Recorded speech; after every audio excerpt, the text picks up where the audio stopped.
thing to watch out for is when you are using the Tor browser and you are connected to the darknet, be very careful what you look at or what you click on, because there is some stuff there that's illegal that could land you in trouble. So beware. EULA, NDA. At King Soopers, you never compromise. You get up high quality that's guaranteed fresh and down low prices in every aisle. With quality and savings that add As a up, security King Soopers technician, shoppers never you will compromise. have to King constantly Soopers, deal fresh for with everyone. threats.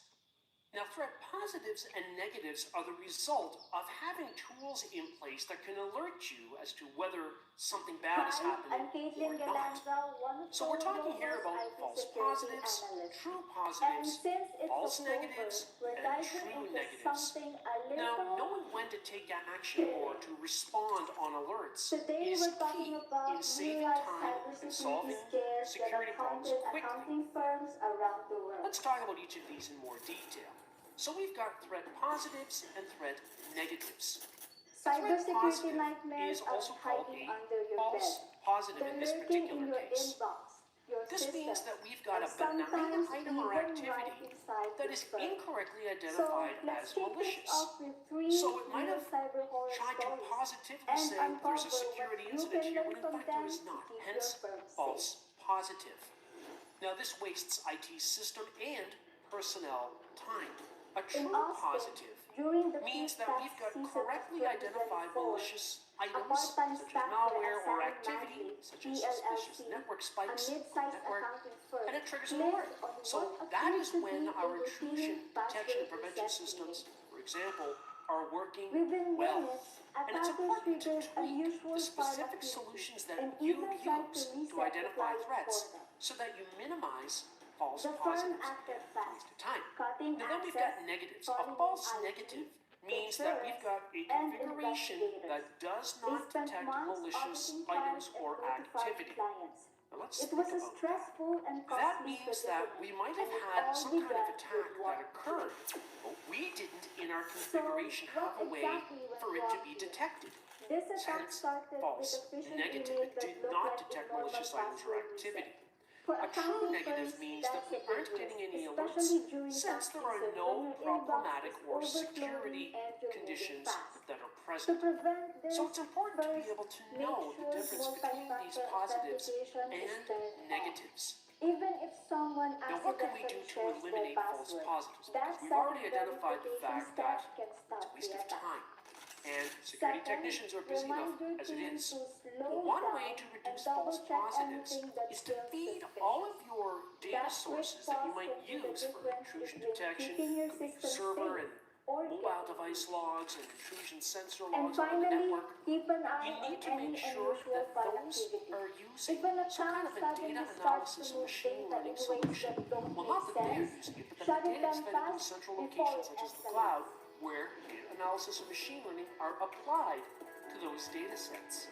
Now from there, you can have anything that's filtered out to not be important as white noise, worry about it, but any incidents that might be raised, you can have available through centralized monitoring systems such as a SIEM, S-I-E-M system.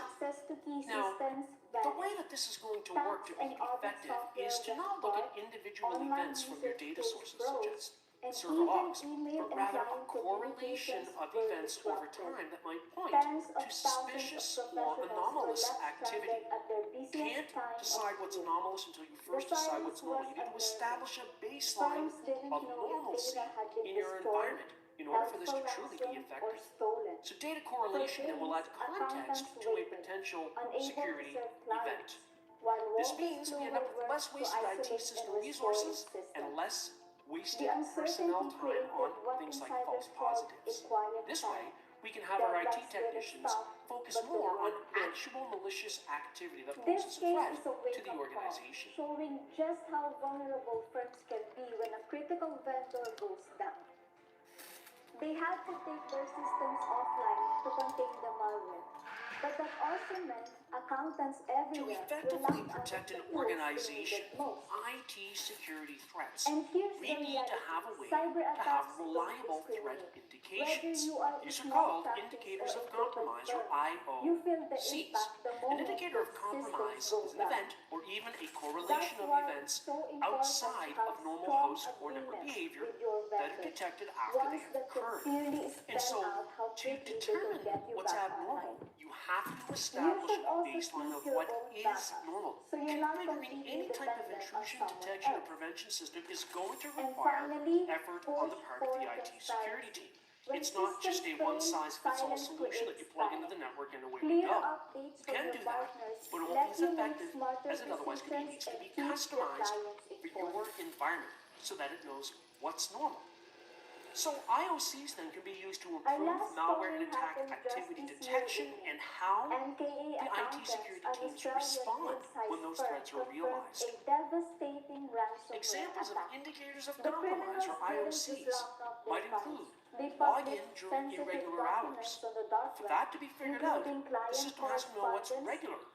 Also, unauthorized devices on the network. Well, to know that, your solution is going to have a sense of what normally should be on the network. Abnormal network traffic spikes or CPU utilization. You know where I'm going with that. You have to establish what's normal for network traffic and CPU utilization. And unusual network traffic patterns such as large bulk amounts of messages sent from internally out to an outside URL over port 443 in the middle of the night.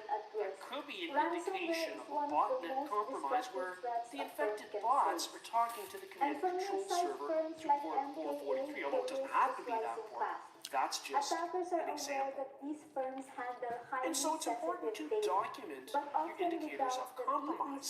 This is important both within and outside of the organization. It allows sharing of known threats. It can help others within the organization and outside of it with incident response and containment, and of course eradication.